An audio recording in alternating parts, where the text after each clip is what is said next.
Prana is your soul. There is no other soul. Prana is your soul. The word for soul is ruh in Persian. In Persian, ruh, which also means breath and which also means soul. So to the circulating of your consciousness or soul or ruh or prana, to the pulse of your heart, to the blinking of your eye, and to the sound coming out from my navel into my heart, into my throat, and being projected towards you, and you hearing it through the ears, and then allowing it to go into your heart and ultimately into your navel. All this is happening because of the stars. Okay? So everything is happening because of these higher beings up there. We see them every day. We see them every day. That's a beautiful story. They say that the stars which we see at night, they are glowing. The stars which we see at night, they are glowing.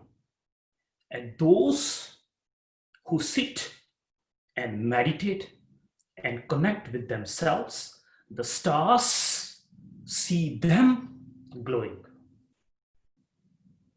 Okay, so we look up, okay, we meditate, we see the stars. And when the stars see us, those who are meditating, those who are going internal, they are glowing for the stars. So this is called the alignment. So each time you sit, each time your spine is straight, each time your hands are in the center of the chest, alignment happens, then the stars look upon you, and as they look down onto the earth, those who are sitting in these postures, which is known as the diamond posture, when the spine is straight and the hands are in the center of the chest, it's called the diamond posture. When you are sitting in the diamond posture and the stars are looking at you, you are glowing. So we're going to do that today. We're going to glow. There's so many disturbances happening outside. There's so many problems happening outside. Directly, indirectly, directly, indirectly, we have contributed to it. We have, as a human society, contributed to it. And how to, align ourselves with what is happening, not changing. Look, this is very important. Not changing. We have been trying to change. And that's why these issues have come into existence. There are many theories out there. I'm not going to go into that, but something has been changing and we are trying to change that, and that conflict have happened. One is the world and one is the human world. One is the creation which is created by God, and one is a creation that we have created. Look, there are two creators now. There are two creators. One is the world which is created by the divine, and one is the world we have created. And this is the conflict between the world as it is, the creation as it is, and the creation which we have created. So it's a conflict going on. And the whole idea is not to change what is happening. The whole idea is to witness and allow the change to happen and allow ourselves to flow through it. Yoga is the art of flowing. You can flow into it. When the inner silence, the inner vacuum, inner nothingness and the outer nothingness unites, and the three realms of time collapses. And then there's no difference between the outer emptiness and the inner emptiness. Then an individual is not affected by the duality of life. In other words, the flow of life. So today's session, we will be diving through some movements, and then finally towards the end, the aim of all the yogic practices from 90,000 years ago till today, the only one aim. It is not positive thinking. It is not putting intention. It is nothing like that. That is our creation. The aim of yogic teachings from 90,000 years ago till now that you and me are sitting because the stars have become aligned, there have been only one reason, and that is antra sunang bahir sunang, to become aware of the inner emptiness and the outer emptiness and see the collapsing of the three realms. So let's start our journey on this beautiful day. Spine straight. Spine straight. And cross your legs if you can. If you, for some reason, can't cross your legs, you can sit on a chair. The moment you cross your legs and the spine is straight, the five pranas, your soul is segmented into five. I repeat. I go slow and I repeat. And the reason for repeating is so that we can get, it's not about information, understanding, it is about realization. So your soul is segmented into five segments: prana, apana, samana, udayana, and vyana. One is circulating everywhere. A part of you is higher up in the body. A part of you is lower up in the body. The part of you is trying to connect all the other parts together. So these are the five pranas. And when your spine is straight and your legs are crossed, according to the yogic teachings, if you can just sit like that. In fact, one of the greatest Zen masters, by the name of Rinzai, a seeker came to him and asked him, "Can you give me the ultimate meditation?" And he said, "Spine straight, eyes closed." And the seeker said, "Give me more details. This is too little to understand." And Rinzai said, "Spine straight, eyes closed, and sit." And the seeker again said, "That is not enough details." And Rinzai said, "Anything more than that, anything more than this is the play of the mind." My friends, every truth, every wisdom, every word of wisdom is completed in 3 sentences only. Only 3 sentences. And that is why also in the beginning of our yogic teachings, we chant Ong Namo Gurudev Namo 3 times. Truth is only repeated 3 times. This is a very sacred, ancient secret. In the past, when the seeker, and coming back, Rinzai, he said, spine straight, eyes closed, and sit. That's it. 3. In the past, when the seekers, past were different days, they were seekers, and they were the one. There were individuals we call masters. Now there are no seekers and there are no masters, although they are. The problem is true seekers are seeking at the wrong place.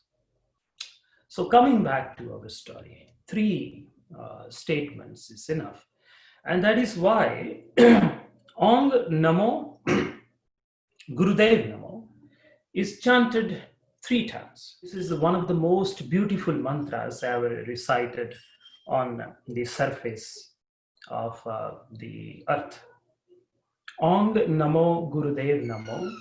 It is a mantra of reverence. We are talking about the three times, right? The wisdom is only revealed. The key to unlock your consciousness, it just needs the mantra to be repeated three times. Just three times. Everything else is a repetition. And this three times sometimes never happens, even when you are chanting it three times. And that's why we are constantly told to chant the mantra again and again and again. Why? Because you don't know how to chant three times. And how to chant the three times. Ong Namo Gurudev Namo. In the past, when the seekers used to go to the master to receive the mantra from the lotus mouth of the master, whose tongue has been awakened. Why? Because the tongue and the breath and the navel are united, and the spine is straight, and they know how to fold their hands, which means reverence. A master is always a student. A master is the one who stays in the concept, in the consciousness of a receiver. That's why he's a master. So, putting the alignment, and that three times never happens, as I was mentioning. So, Ong Namo Gurudev Namo. This mantra is the most beautiful mantra on the planet Earth. It is the mantra of reverence. It tells you, it makes you realize that you are a seeker, you are a student, always a student. That's what the mantra means. To be very frank with you, Ong Namo Gurudev Namo means I'm not a teacher. Ong Namo Gurudev Namo means I am a student, I am a seeker, I am the one who is ready to receive. And when you receive, that can glow out of you, that can flow out of you. And that is called teachings through your presence. And that happens if you are a student. So Ong Namo Gurudev Namo, mantra of reverence. Now, reverence is very important. One of the reasons why we as a society, we as a collective humanity is suffering is because we have lost reverence for the oceans. We have lost reverence for the trees. We have lost reverence for the oceans. We have lost reverence to the skies. We have lost reverence to the sun. We have lost reverence to the moon. We have lost reverence to the stars. And I can go 1.5 hours just telling you what we have lost reverence for. This mantra teaches us the first step to realization, first step to awakening of your consciousness, first step awakening of your heart. We call it love. It teaches you how to fall in love from here to here. The reference have to be shifted before you can receive these teachings. And the problem is today, despite doing these teachings for years and years and years, we have not fallen from here to here. And this mantra teaches us reverence. Reverence for the sun, reverence for the moon. Have you bowed to the moon? Have you bowed to the sun? Have you bowed to the oceans? Have you bowed to, and the most important, my friends, from all these reverences that I have been discussing with you, the most important reverence, and that is the reverence for the animals.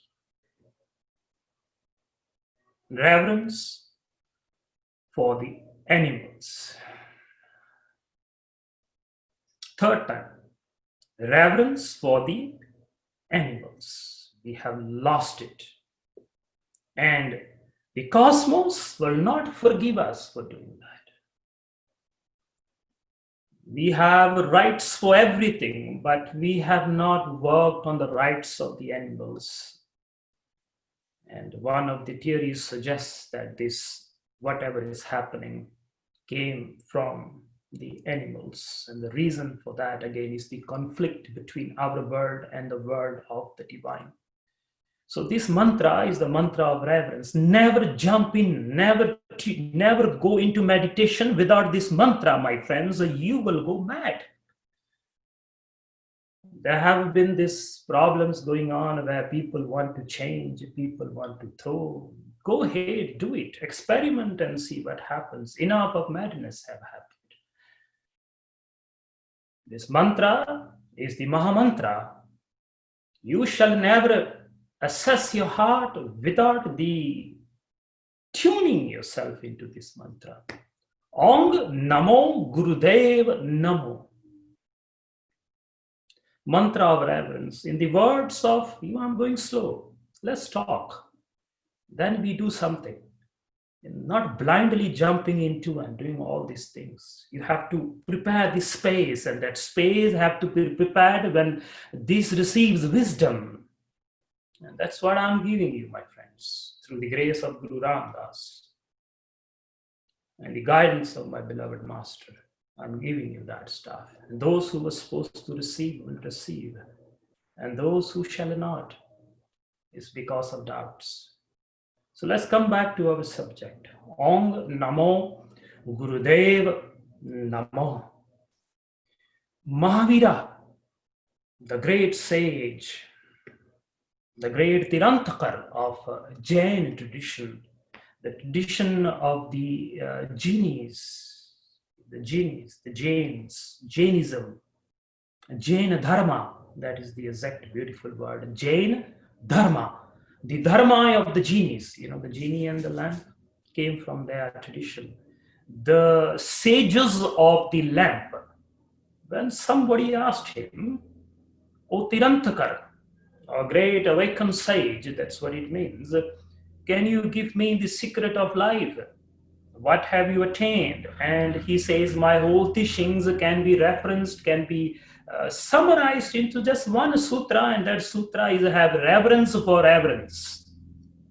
Have reverence for reverence, and that is the essence of all the ancient traditions. Reverence for reverence. All the traditions that came from the earth, their whole aim is reverence. It's not going up, it's going down. So this mantra, Namo, means I am not. Om Namo Gurudev Namo. Na means no. And Mo means I. Namo means I am not. Ong Namo. Ong, the universal consciousness is I am not. Gurudev, that wisdom which is available in the form of the present moment. That transparent wisdom, that is I am not. That's what it means. And let me give you another beautiful meaning of this. Ong Namo Gurudev Namo. When you recite it 3 times, it means joyful Namo. The word Namo, just the word Namo, means joyful body, joyful mind, joyful consciousness. That's what it means when you recite it 3 times. When these 3 are in joy, when these 3 are in joy, and when you tune in these 3 times, the lock of the consciousness, the lock of the ultimate realization only need to be twisted 3 times. The moment you twist it the 4th time, the lock of awakening never happens. I repeat, the lock that will ultimately unlock you from you.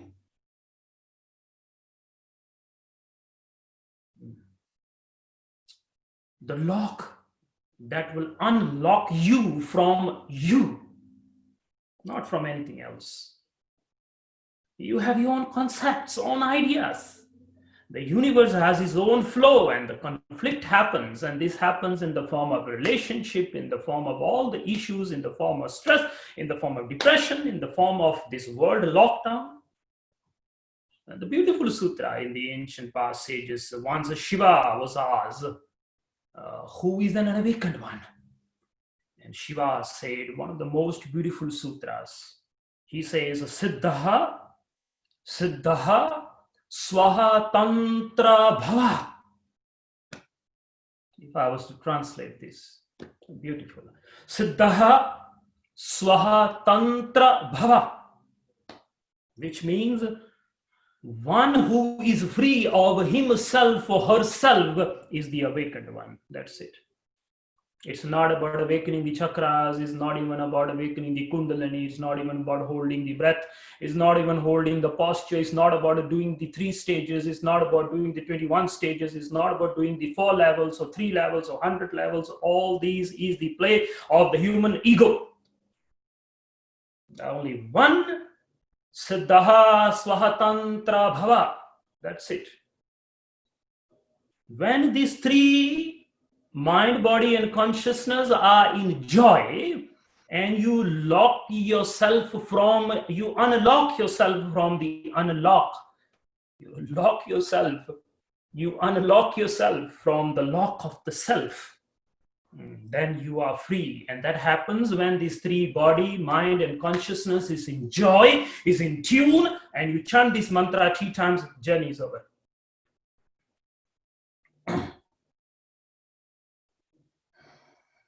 It's very simple.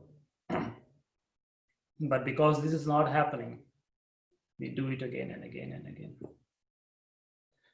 But this dharma is simple.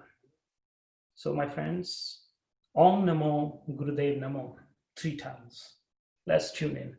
And let's tune in with the stars. Beautiful. Spine straight, hands in the center of the chest. And eyes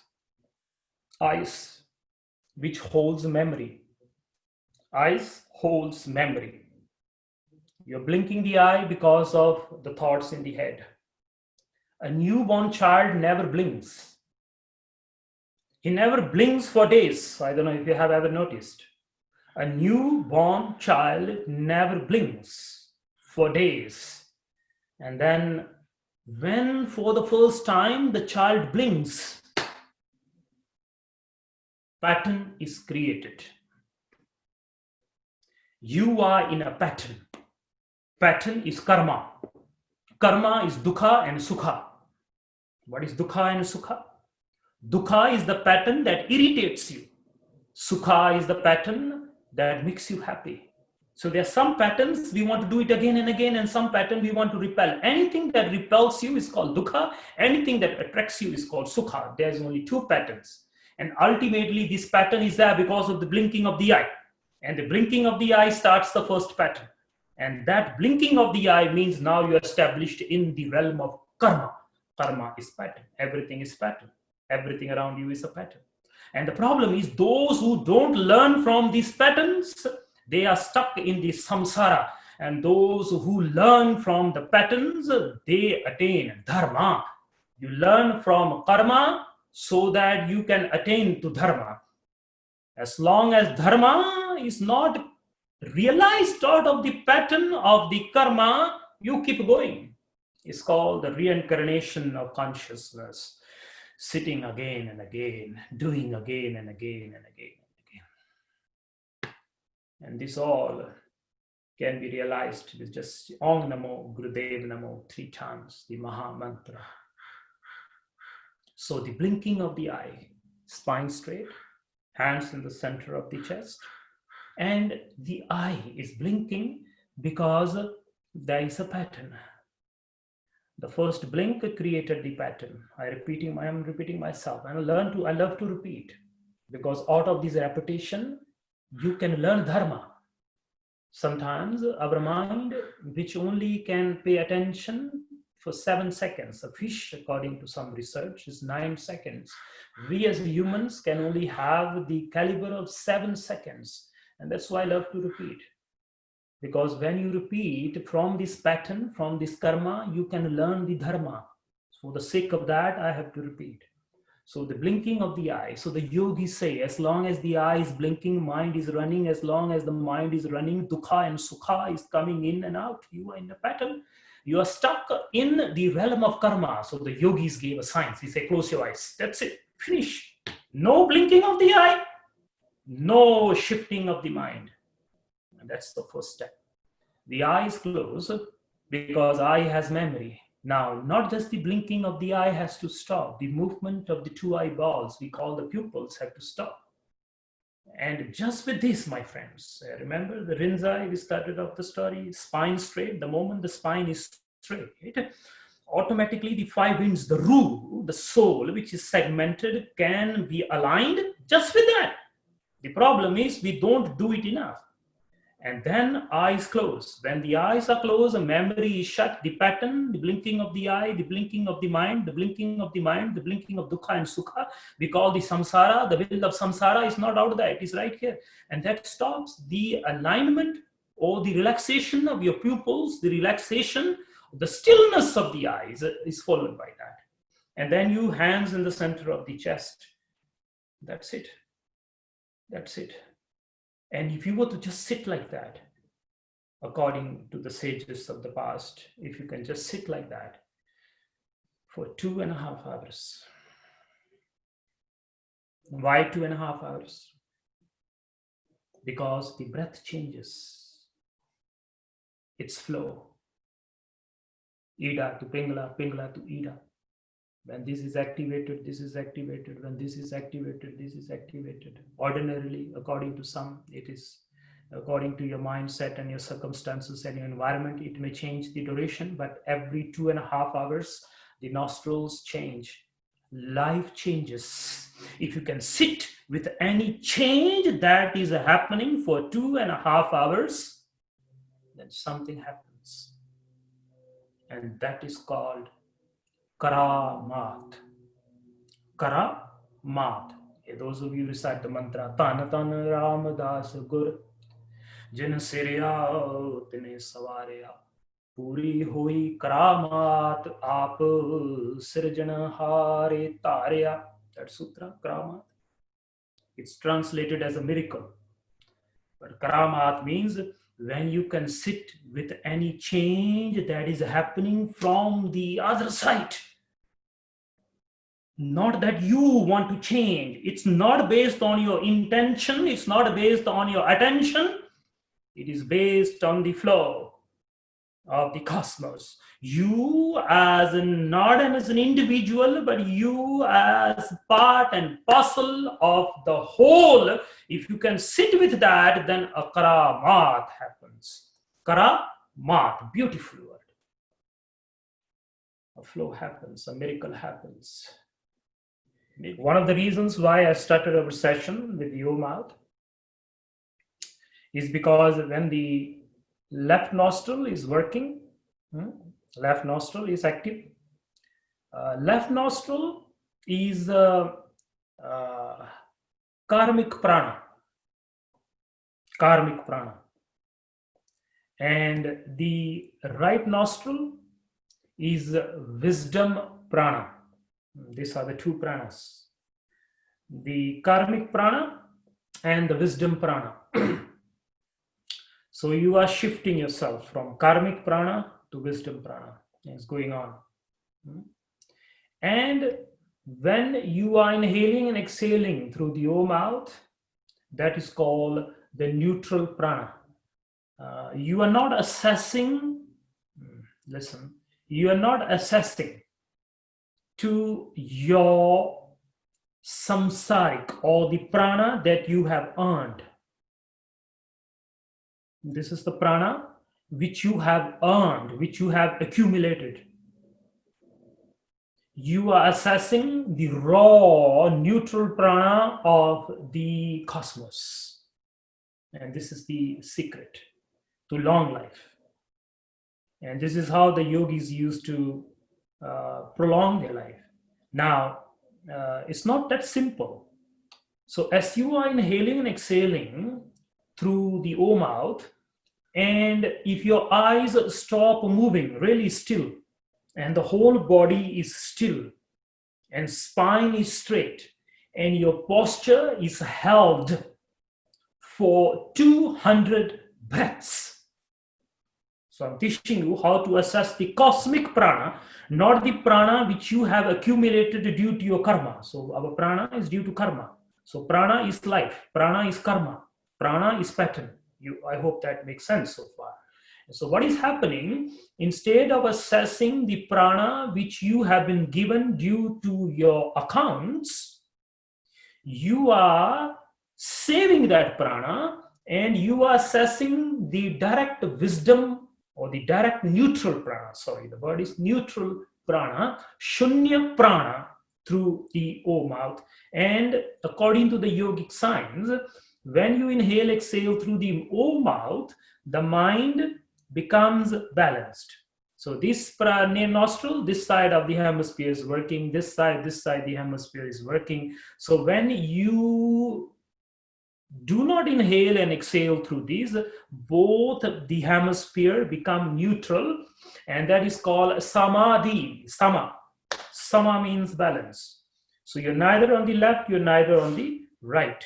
So the two extremes, the duality, you cannot experience the world in its totality. You always focus, you always segment what you see. An example of this, as you are seeing me, you only see me. Although this is in your vision, you may have not even noticed it. Although this is in your vision, you may have not noticed it. And this is also in your vision, but you have not noticed it, because the way our vision works, or the way we survive in this realm of matrix, is by focusing. And that focus limits your awareness. And this is the art of expanding your awareness. When you are focused, the mind is active. The thoughts are active.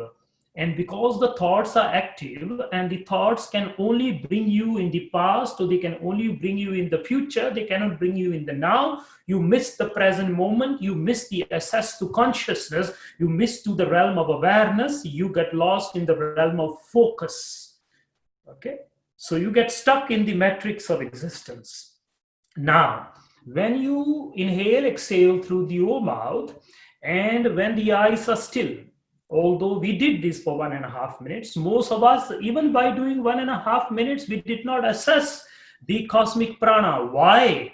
Because the eyes were still moving, the eyelids were still moving, the eyeballs were still moving. And this is the power of the posture, the asana. So that's why when you hold any posture for 2.5 hours without the movement from your side, which is your ego, your identity. And I hope this is making sense. So now, when you become still, and the sutra in the Patanjali, sthiraha, sukham, asanam. What is asana? When you are established, when you are still, sukham, and you are at ease. The problem is, most of us, we are never at ease in any posture. Even sitting like this, if we were to sit for 1.5 hours, for example, even 30 minutes, a part of you will want you to move your knees. A part of you want to adjust. So this adjustment continues. This is a movement from your side. And when it comes from your side, the cosmos cannot open itself to you.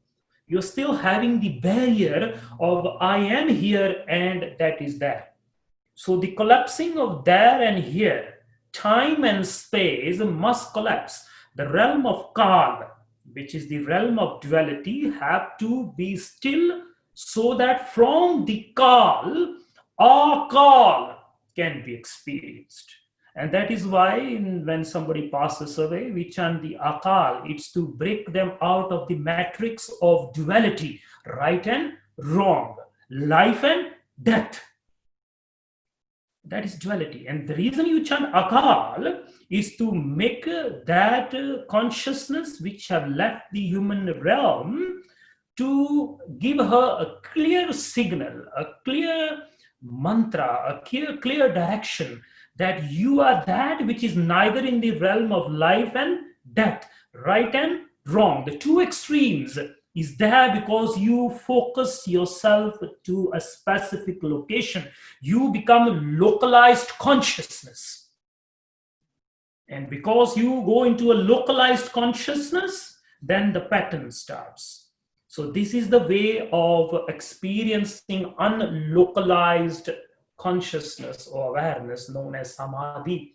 So when you are sitting in any posture, specifically in this posture that I've been discussing with you. So Om out, breath of fire, when the eyes are still, when the whole body is still, even for a few moments, you will find a shift, a subtle shift happening in you. And this shift, a subtle shift, is not you doing it. Something else has taken over you. You are slowly dissolving your individual story, your idea about where the posture is right and where the posture is wrong, where it is 90 degrees and where it is 60 degrees. This is all you and your human realm. When you can just sit with it, sthirha, sukham, asanam, then the cosmos possesses you and adjustment starts to happen in you. And sensations will be felt from the other side, not from your side. Your desire to move have dissolved, and because your desire has stopped, the cosmic hukam, it is called. The will. The will of the divine is you and me shall always be in the state of Sat Chit Anand. Awakened in this realm of reality and in the realm of bliss. And that is not assessed because you focus on something. So when you sit with this posture and you allow what is happening to happen, automatically the prana, the two pranas, shuts, mind balances, and the cosmic prana is assessed, and samadhi is attained. And this is how it is described. And why is there a hindrance? The hindrance is because of you. Every kriya promises you to assess the space of Sat Chit Ananda. That's the promise. But the problem is your desire to reach there becomes the hindrance. In the words of Rumi, between me and the cosmos, I am the hindrance. Please remove me. That's what he says. So this is the kriya to assess the cosmic prana. Intention, your awareness. The art is in awareness. Kundalini yoga, yoga of awareness. So shifting your awareness, your subtle awareness. Although we could have brought this in even deeper. And for that we need time, and I believe we have enough time. And so when you're at home, practice this, and this will help you to come down into yourself. And as I mentioned, this gives you access to the cosmic prana, neutral prana, or Shushmana. So Ida prana and the Pingala prana, though that is the Sanskrit name. And the Shushmana, because when you are taking the breath, the ruh, the spirit, and it touches the most soft part in your body, and that is your tongue. And according to the yogic teaching, Prabhuji Basa Sadhaki Rasana, the divine sits on the tip of the tongue, and Kundalini in the form of Saraswati, in the energy of wisdom, sits in the tip of the tongue. So when you are taking the spirit, the prana, the ruh, and it touches directly in the most subtle nerve, the most sensitive nerve, just like Kundalini, right, moves and gives birth to expanded consciousness. The tongue moves in the same manner. So this is the tip of the snake. When Kundalini is represented by a snake, so when the awakening, this is where the tip is, the snake, the Shesh Naga it is called. The Shesha Naga. So this is the awakening of consciousness, awakening of your awareness, and awakening of your world, because the world is born out of your tongue. This is the red carpet. This is the red carpet onto which you as an individual takes birth and creates your reality. So when we, instead of trying to create our reality, we come and we absorb the cosmic prana instead of me in the form of Ida and Pingala, an individual localized consciousness. I shut myself. It's called the shutting of your mouth. That's what it means. You shut off. Allow the universe to speak. Allow the cosmos to speak. It creates silence in you. And in the words of Rumi, the language of God is a silence. Everything else is a poor translation. I repeat, the language of the divine is silence. Everything else is a poor translation. So it's tearing off your poor translation. That's what it means. Tear off your poor. Enough of your translations.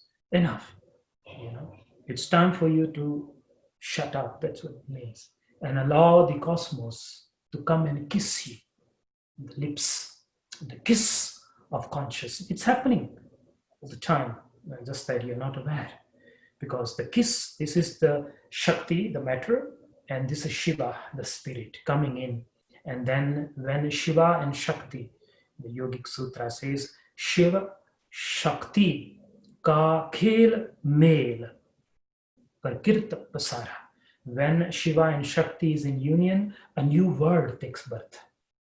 A new understanding, a new realization takes birth. And that is called silence. That is Antra Sunnam, Bahar Sunnam. So direct kiss from the cosmos. And I'm not in charge. Again, we started off with Na Mo. I'm not in charge. And we end with Na Mo. I'm not in charge. The cosmos is in charge. And this is the direct realization of that. I want to shut off myself. Ida and Pingala, stop. Let me assess the Shushmana. Mana. Shushmana. Mana means the quieting of the mind. And that happens. And if you can just do this for 2.5 hours every day, with this, just with this, dissolving, and very important. These are the important keys that you will receive in the lineage. That is an example of that. No moving of the eyeballs. And that gives you a deeper dive into the field of consciousness.